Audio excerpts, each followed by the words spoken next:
حکومت کی آپ بات کریں تو گھٹیا غلیظ لوگ ہیں. یہ ان کی تو عادت ہی یہی ہے عورتوں پہ کیچڑ اچھالنے کی. وہ اپنے سیاسی حریفوں کی ہمیشہ عورتوں کو جا کے ٹارگٹ کرتے ہیں کہ ملازم کی گواہی زیادہ امپورٹنٹ ہوگی یا گھر کی بچیوں کی گواہی زیادہ امپورٹنٹ ہوگی. جس ماں کی بیٹیوں نے آ کے قرآن پاک پہ ہاتھ رکھ کے حلف دے کے اپنی ماں کے کردار کی ان کو قسمیں کھانی پڑ گئی تو شرم سے ڈوب میرے ایسے جھوٹی گواہیاں لانے والے. یاد رکھیں یہی کا صاحب کا جو ہے نا سافٹ ویئر کوئی خاصا ہی اپڈیٹ ہو گیا ہے. تو پہلے تو انہوں نے انسان کے بچوں والی بات کی تھی اور بعد میں آ کے جو باتیں کی ہیں میں اس کو انسانیت کی بھی تذلیل سمجھتی ہوں.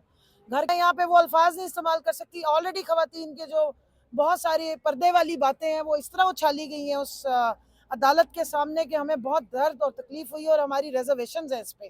ہم چاہتے ہیں جب اللہ نے ایک حکم دیا ہے, جب دین میں کوئی جبر ہی نہیں ہے, اللہ نے عورت کو بھی حق دیا ہے مرد کو بھی دیا ہے, تو اگر عورت طلاق لے لیتی ہے اور اگر وہ ایک جائز طریقے سے اللہ کے حکم کے مطابق نکاح کرتی ہے تو آپ 6 6